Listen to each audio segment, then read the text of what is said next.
Welcome to the debate. Today we are looking at a really staggering piece of historical narrative. It's Robert Walker's book, The Forbidden Visa, which serves as a prequel to his highly acclaimed 5 Pounds, both of which are available now on Amazon. And the text unpacks the historical account of the Portuguese consul, Aristides de Sousa Mendes. We are dropped right into the chaos of Bordeaux in June of 1940, where over 3 frantic days, Mendes defied his own government's explicit orders and issued 30,000 life-saving transit visas to refugees who were fleeing the Nazi advance. Right. It's an incredible setting for a historical study. It really is. And the central question that emerges from Walker's material is profound. Does the text present bureaucratic obedience as inherently culpable and morally bankrupt, or does it actually acknowledge the necessary pragmatic function of systemic order, framing Mendes's defiance as a singular exception rather than a universal rule? I take the position that the book is a universal indictment of bureaucratic compliance, arguing that the defense of just following orders is always a lie. And I take the position that Walker highlights the complex, utilitarian necessity of state systems, explicitly distinguishing Mendes's singular miraculous moment from the reality of modern border bureaucracies. So, to start us off, I think we have to look at Walker's core thesis, which is really a devastating indictment of what he terms the bureaucrat as an instrument. He anchors this entire argument in his dissection of Portugal's Circular 14. Yeah, the directive from Lisbon. Exactly. It explicitly denied visas to certain groups, primarily Jews and stateless persons. Walker calls Circular 14 a masterpiece of bureaucratic murder, and the chilling genius of that system was its built-in deniability. The officials in France didn't have to look desperate refugees in the eye and say they were going to die. They just had to follow standard operating procedure. They said they needed to request authorization from Lisbon. Which in reality meant a massive delay. A fatal delay. The telegraph lines out of Bordeaux were completely overwhelmed, and the German army was literally marching down the roads. So that administrative requirement for authorization became a de facto death sentence. Walker makes it incredibly clear here. The defense of being a mere cog in the machine is a complete fiction. Every single gear possesses the capacity to stop turning. By highlighting Mendes's choice to break the rules, the book asserts that systemic compliance in the face of human suffering is an active, culpable choice. Well, that framing is definitely present, but we really have to contextualize it within Walker's very specific portrayal of Portugal's Estado Novo, Salazar's new state regime. If we ignore the limits Walker places on his own thesis, we miss the actual tragedy of the history. Salazar's regime is depicted not as inherently malicious, but as a rigid, pragmatic structure trying to govern an incredibly impoverished nation. He was an accountant, basically. Right, a professor of economics trying to ensure national survival. Portugal was the poorest country in Western Europe at the time, and it was balancing this terrifyingly fragile neutrality between German and British interests. You're talking about the wolfram trade. Precisely. Wolfram, or tungsten, was absolutely vital for manufacturing armor-piercing shells. Both the Axis and the Allies desperately needed it from Portugal, so Salazar was walking a tightrope. Furthermore, Walker is very careful in his author's note to state that Mendes acted in a singular moment when the machinery of the Holocaust was just grinding into motion. He explicitly warns the reader that our modern geopolitical choices are far more ambiguous and don't admit of simple solutions. So the book does not demand a universal dismantling of state systems. It recognizes the profound tragedy that occurs when a rational system intersects with absolute unmitigated evil. But does national survival justify creating a system that Walker literally describes as an architecture of exclusion? You call it a rational system, but the book spends chapters showing us the deliberate calculation behind it. Look at the PVDE, the Portuguese secret police. During that crucial ministry meeting in Lisbon, Walker puts us in the room with Teixeira and the PVDE representatives. They intentionally designed Circular 14 so that no one in the diplomatic corps had to feel guilty. Teixeira actually says that the system does not say no, it says not yet. And in practice, as the panzers approach, not yet means not ever. Because to say yes would risk the entire nation. But at what moral cost? Walker explicitly ties this administrative distancing to the banality of evil that Hannah Arendt would later write about. It is the exact same psychological mechanism that makes both Auschwitz and the quiet consular offices in Bordeaux possible. The system is designed to filter, to exclude, and to abandon, all while keeping the functionaries' hands impeccably clean. The book isn't excusing the bureaucracy because of Portugal's poverty. It's revealing that bureaucracy is the very shield behind which atrocity hides. We have to be really careful there, because equating the intent of the Portuguese state with the intent of the Nazi regime is a comparison Walker's text explicitly resists. We have to question the assumption that Salazar's system was built for murder. The evidence from the text shows Salazar staring at reports of a continent in total collapse. Spain had just finished a brutal civil war right next door, and Franco was turning refugees away at the border. Portugal simply lacked the infrastructure, the food, the housing, to absorb a flood of hundreds of thousands of destitute foreigners. But the refugees weren't staying in Portugal. They just needed transit visas to get to the Americas. Some were in transit, yes, but many were trapped in Lisbon for months or years because ships were scarce. And the geopolitical stakes of letting them in were existential. If Salazar openly antagonized Germany by harboring thousands of people the Reich considered enemies of the state, Portugal itself could have been invaded and crushed. The system was designed for national order, not genocide. The tragedy Walker highlights is the blind application of this strict survivalist bureaucracy to a continent in flames. It's a failure of flexibility, not an architecture of malice. But that inflexibility is exactly what makes the everyday functionaries so culpable, which I think is Walker's most piercing insight. It wasn't just Salazar making cold calculations in a palace. It was guys on the ground. Walker's guiding question isn't just what made Mendes different, it's what made everyone else the same. Look at Vice Consul Machado down in Bayonne. The text places us right inside his office. He is literally watching children crying outside his window, sleeping on the cobblestones, yet his internal monologue reveals he is prioritizing his pension, his apartment in Lisbon, and his quiet retirement over human lives. He's terrified of the secret police. He is terrified, absolutely. But he represents Walker's core point. The machine only continues to turn because ordinary people permit it to. And Walker doesn't spare Mendes from this critique either, which makes the book so rich. Mendes himself was a compliant gear for 30 years. He enforced the Estado Novo's policies in Zanzibar, in Brazil, in Belgium.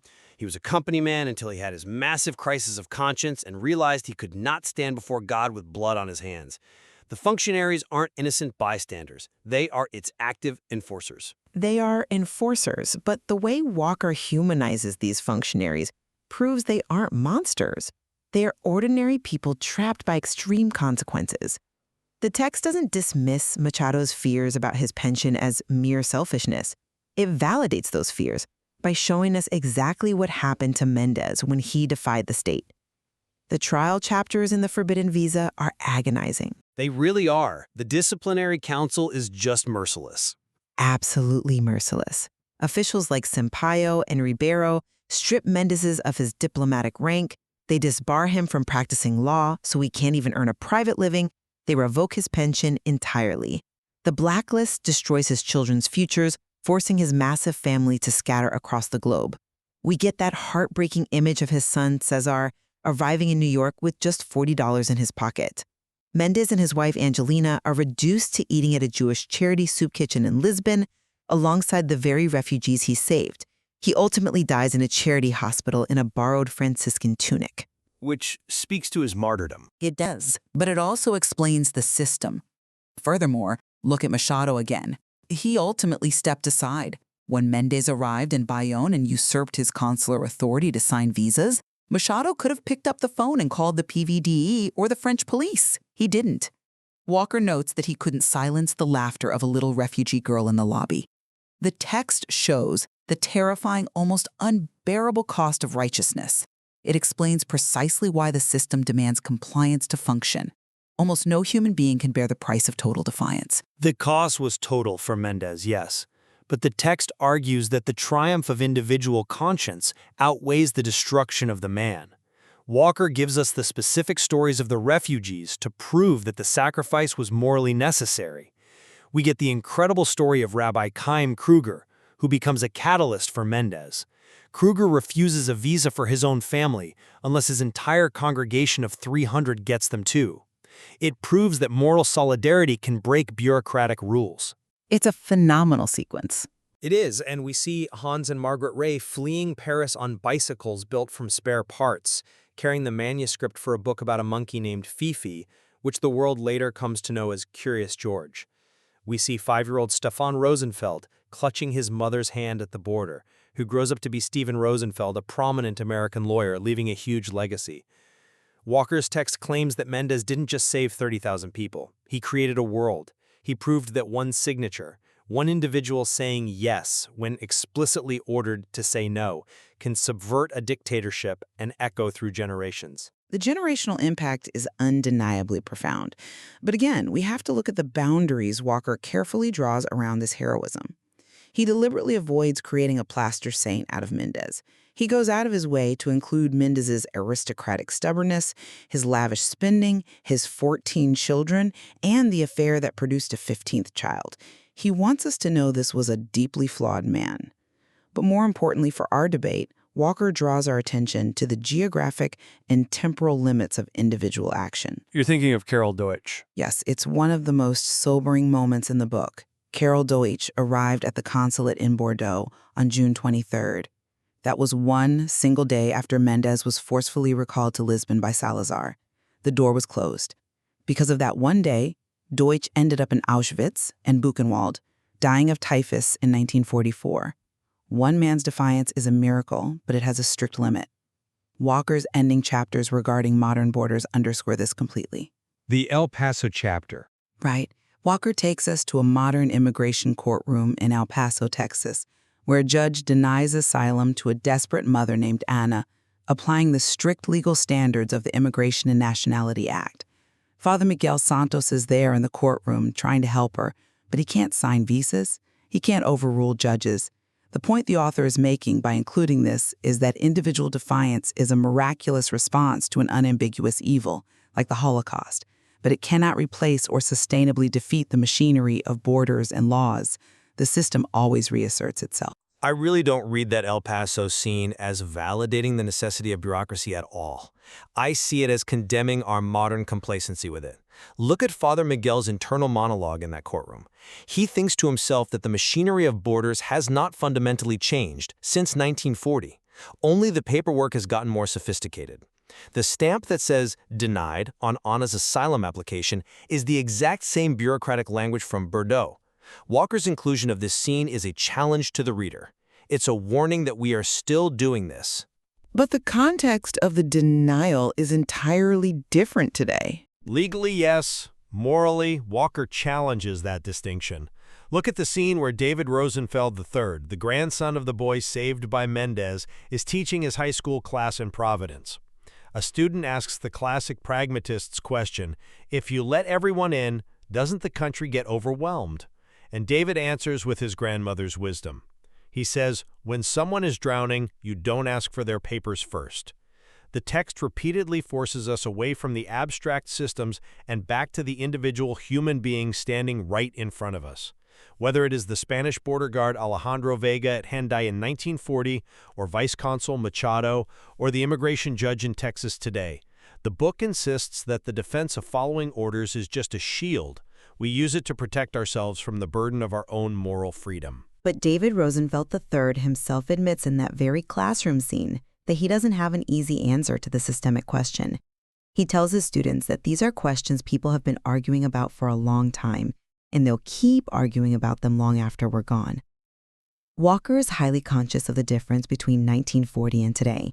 In his author's note, he explicitly writes that immigration policy involves real trade-offs and legitimate disagreements. He says history does not repeat itself exactly, and analogies always break down if pushed too far. By pushing the thesis to say the book universally indicts all bureaucratic compliance, we strip away the contextual reality of the Estado Novo and the unique, unambiguous horror of the advancing Wehrmacht. Salazar's mathematical calculus wasn't an illusion. Mendes broke the rules because those specific rules had become an engine of murder. But Walker does not suggest that all rules everywhere are engines of murder. The rules themselves don't have to be explicitly murderous for the system to be culpable. The danger, as Walker maps out from Circular 14 all the way to the modern Immigration and Nationality Act, is the mechanism of bureaucracy itself. The mechanism allows human beings to avoid making moral choices. During Mendes' trial in Lisbon, Sampaio and Ribeiro speak exclusively in the flat, bloodless prose of administrative procedure.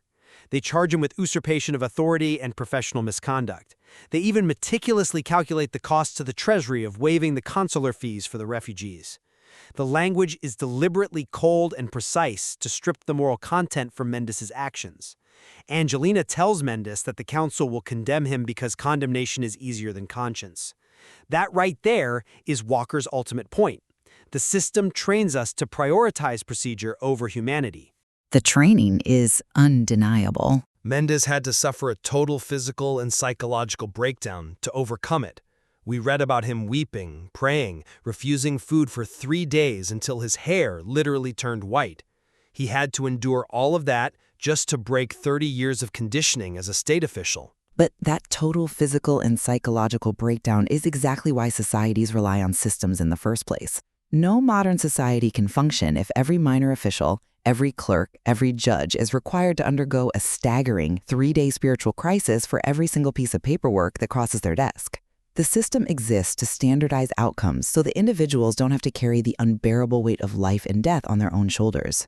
When Mendes assumed that weight, he saved 30,000 people, but he also lost his own life in the process. He operated an assembly line of mercy, as Walker calls it. He did.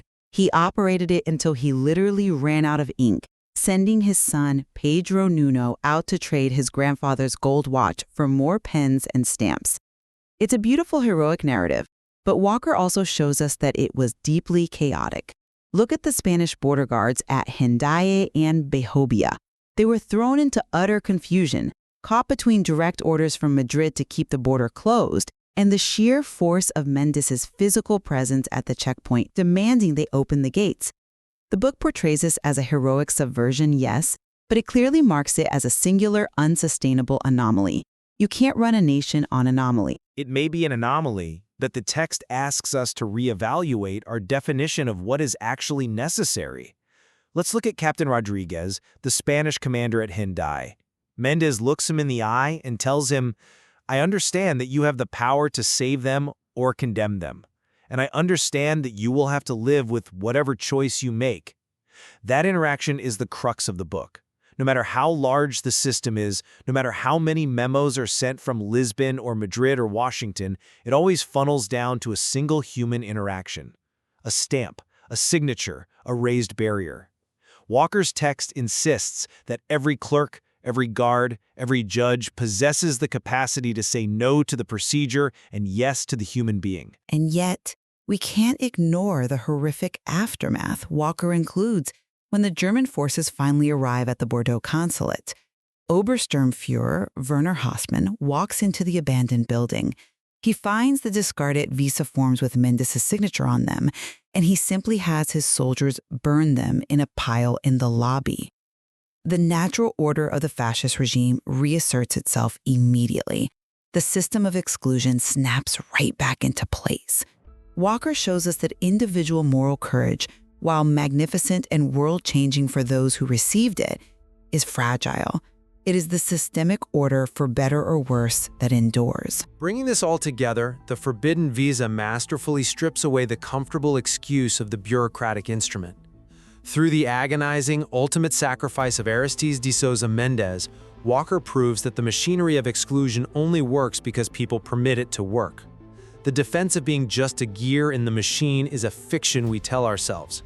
Mendes demonstrated that individual conscience must supersede unjust systemic procedures, and he proved that one person's refusal to comply can literally create a world for tens of thousands of people. And looking at the full breadth of the text, Walker's narrative is far more complex than a simple call for universal bureaucratic rebellion. The book deeply acknowledges the heavy utilitarian reality of statecraft, borders, and national survival in 1940 Portugal. It frames Mendes' actions as a miraculous, agonizing response to a singular, unambiguous moment of evil, the Holocaust, rather than offering a sustainable blueprint for dismantling modern bureaucracy. The true tragedy Walker captures lies in the eternal tension between rational state order and absolute moral emergencies. We certainly converge on the staggering human costs Mendes paid for his choices. The image of a man who served his country obediently for 30 years, dying in a charity hospital, stripped of his dignity and wearing a borrowed tunic, is incredibly haunting. Absolutely. And we also completely agree on the undeniable generational impact of those 30,000 signatures. The descendants of those refugees now number over 100,000, living proof of what one courageous choice can yield in the face of tyranny. Examining historical texts like the Forbidden Visa is invaluable for understanding that eternal friction between state order and individual morality. Robert Walker's narrative offers so much to explore regarding human nature, duty, and the burden of conscience. It certainly leaves the reader with profound questions about how any of us might act when the door is ours to open or close. Thank you for listening. We leave it to you to form your own conclusion on the weight of bureaucracy versus conscience.